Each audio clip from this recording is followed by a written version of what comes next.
Dis à voisin, Jésus, il est bon. Jésus, il est bon. Ah, Il est bon. bien-aimé, Jésus dit, ôtez-moi la pierre. Bien-aimé, ton côté de la révélation, il y a pierre.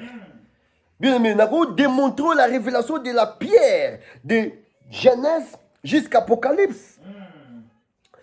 La partie, car il y a verset, il y a 1 Corinthiens 10, on appelle si bien, on a parti la première verset, dans le 4e ou 5e verset, on appelle si bien, ce bout-là, on va dire que non, les enfants d'Israël buvaient, ils buvaient d'un breuvage spirituel qui sortait d'un rocher spirituel qui les suivait. Et ces rochers, c'était Christ. Donc, rocher, c'est Libanga. Babi, bande ko melana, bande ko mela, maï, un breuvage. Bande ko mela maï, moko ya molimo.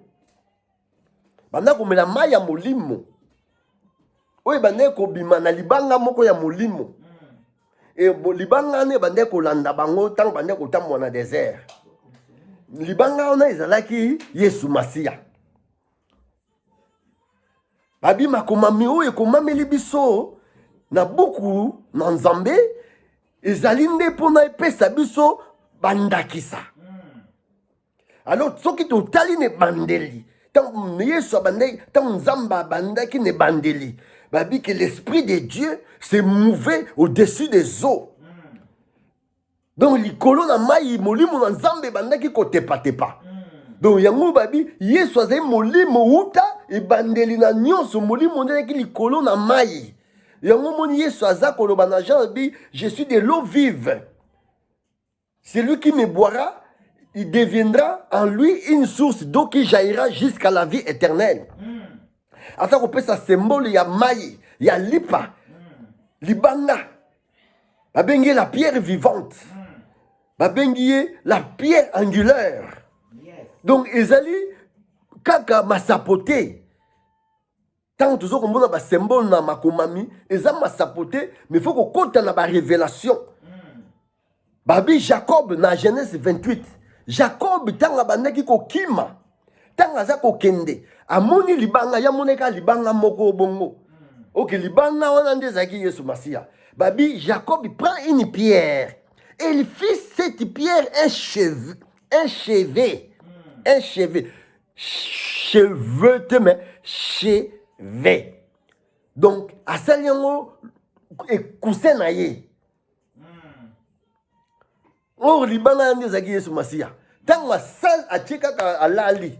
Abandi Komona. Amoni escalier. Amoni Baranji Bako Matabako Kitamoni Likole Funwami.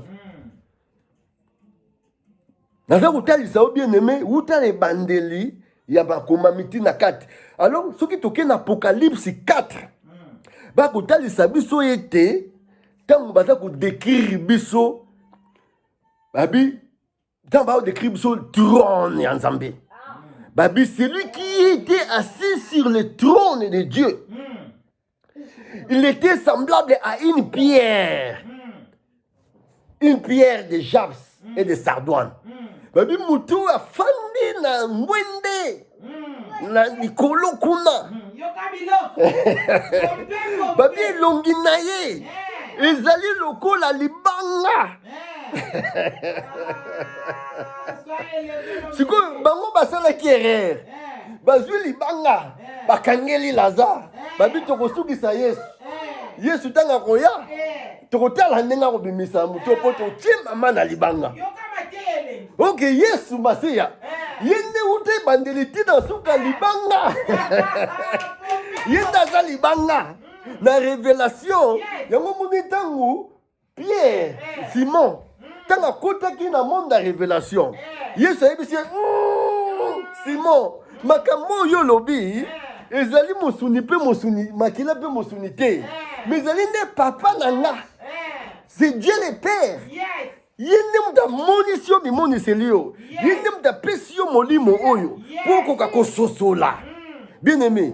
kososola emoniseli yango nde esaka biso tokoka kososola soki ozanga emoniseli te donc okoka kososola te okokende na mosuni oyo omonake non nga ntango eleki nakoki kobota susu te wana eza mosuni molimo te ngai ntango eleki nakozwa lisusu te ngai ntango eleki donc nakosala susu eloko moko te esi elekeli nga ntango bato bakoya bakotya makanisi yo moko kokóma na makanisi oke yo asuka okozwa susu te ngai moye bapesa nga su mokanda eza te si bapesi nga négative ngai boye ndenge esali boye moye nakóma su na mbongo eza te nga moye nabota susu eza te nga moye natonga lisusu eza te donc ngai esi eleki ofandi na yo ekomi nango normal oyo eza mosuni mais na monde ya révélation yango moni na Matthieu 16 à partir ya verset 16 Jésus azomtali pied atoli Simon à partir d'aujourd'hui tu n'es plus Simon mais tu es maintenant Pierre et sur cette pierre je bâtirai mon église. Yoka place à bagisi yesu masi. Yoka biloko. Des portes. Yoka nenga ibisi Simon. Des portes de séjour des morts ne prévaudront point contre elle.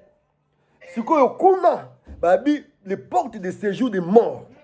Et donc bikuke ya milimu na kufa. Donc ekokoma te ekokota te na libanga wana po eza libanga mais sikoyo kuna bazwi sikoyo kufa batie na séjour de mort bazwi libanga bakangele et pourtant Yesu alobaki des portes de séjour de mort ne prévaudront point contre elle donc contre la pierre contre libanga donc elle wana eza une pierre libanga contre elle quelqu'un dit yes quelqu'un dit yes et puis moi je suis la pierre vivante. Je suis la pierre angulaire. Donc, libanga on a boché wana. Libanga on est libanga ya pamba. Moi, je suis la véritable pierre. Je suis la pierre vivante. Je suis la pierre angulaire.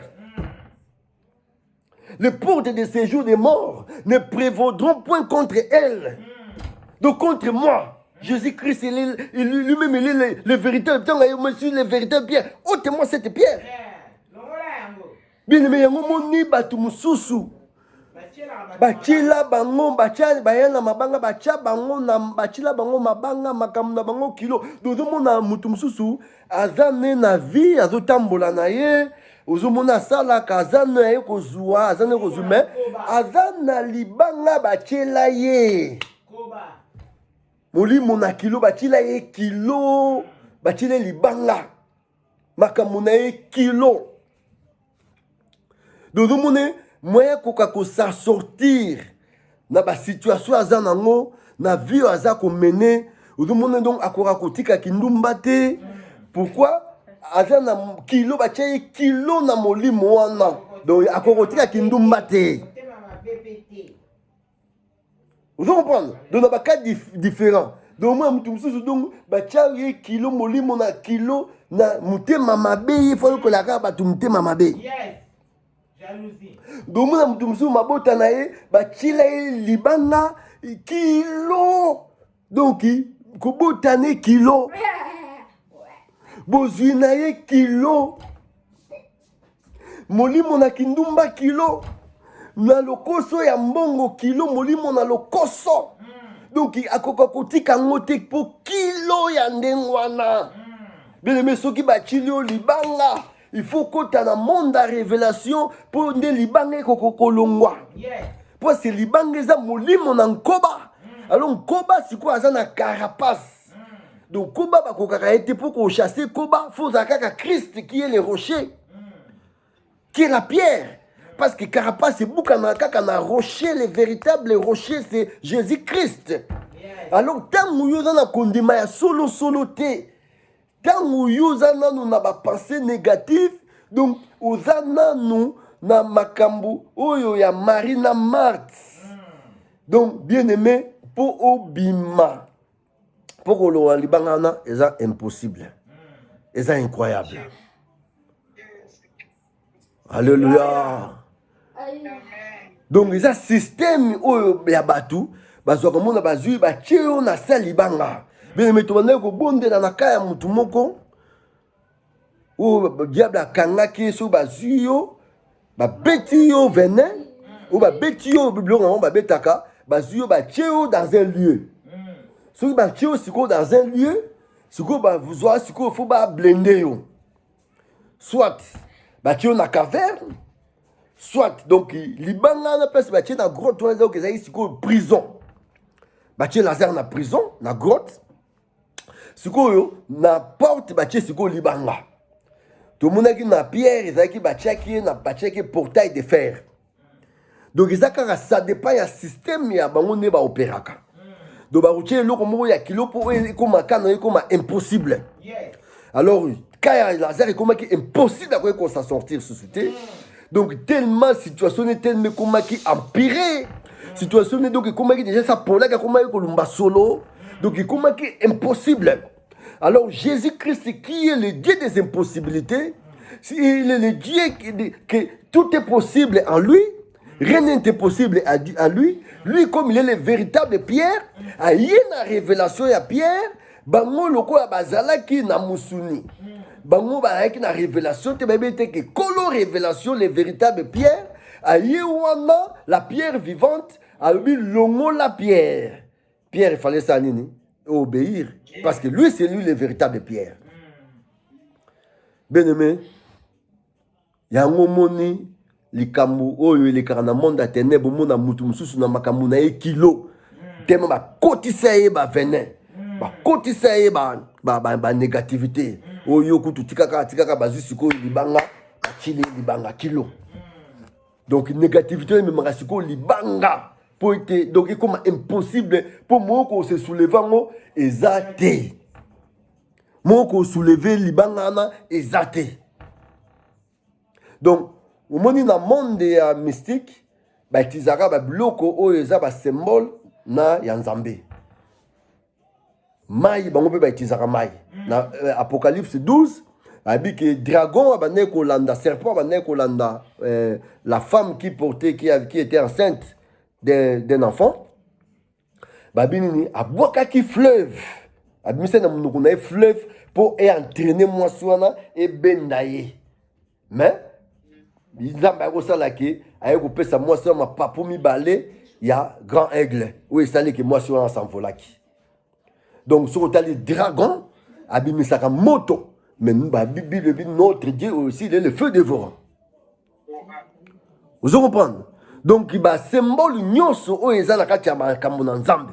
Musique eza ya mpa ya Nzambe, musique eza na ngambo ya Satan. Épée Jésus-Christ, c'est lui qui tient l'épée aiguë. Je ne suis pas venu apporter la paix, mais l'épée. Vous comprenez? Donc, dans le monde des ténèbres, on peut utiliser l'épée. Donc, l'arme, on peut utiliser l'épée. Il y a un pour s'en sortir, il faut une révélation. On a révélation, Jésus-Christ, c'est la pierre vivante. Il est la pierre angulaire. Babi, dans Ephésiens 2, à partir de verset 20 à 22, Babi, que nous sommes édifiés par les fondements des apôtres et des prophètes. Jésus étant la pierre angulaire.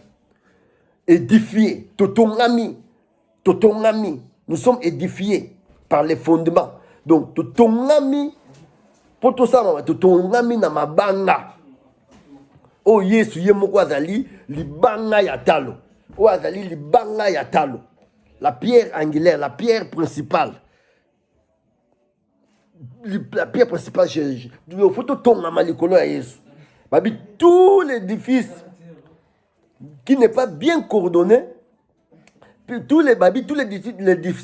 l'édifice bien coordonné s'élève sur cette pierre angulaire.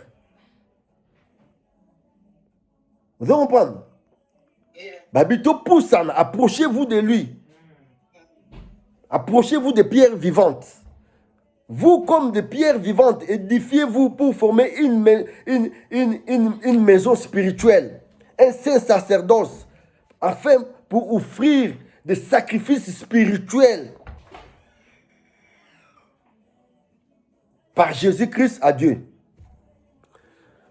Donc, Jésus-Christ, donc, bisope, donc, photo, quand on a révélation, pour tout comme ma véritable pierre, pour tout comme ma pierre, et qu'on a édifié, on a tellement, na Yesu Masia.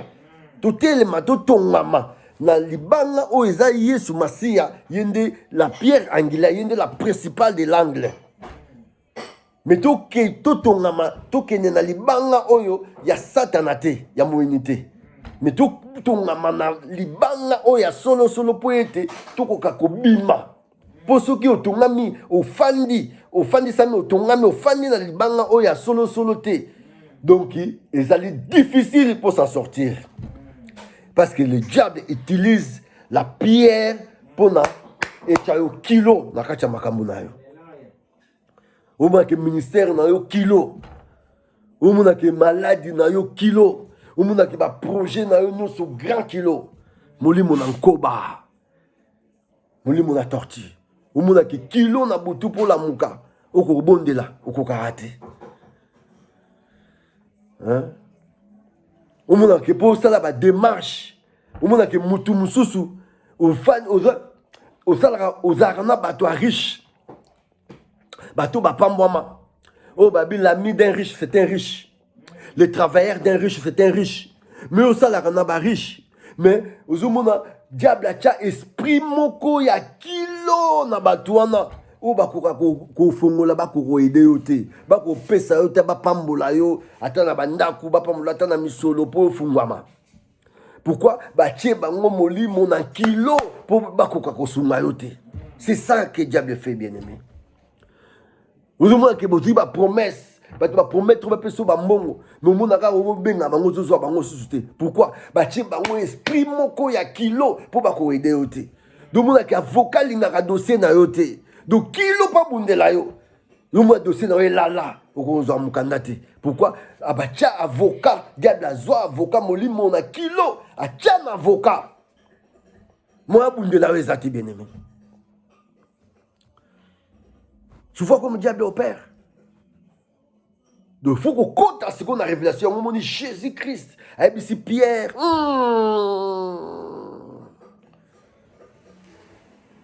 Ce que tu as dit. C'est pas la chair ni le sang, mais c'est le Dieu le Père qui t'a révélé. Désormais, tu es Pierre.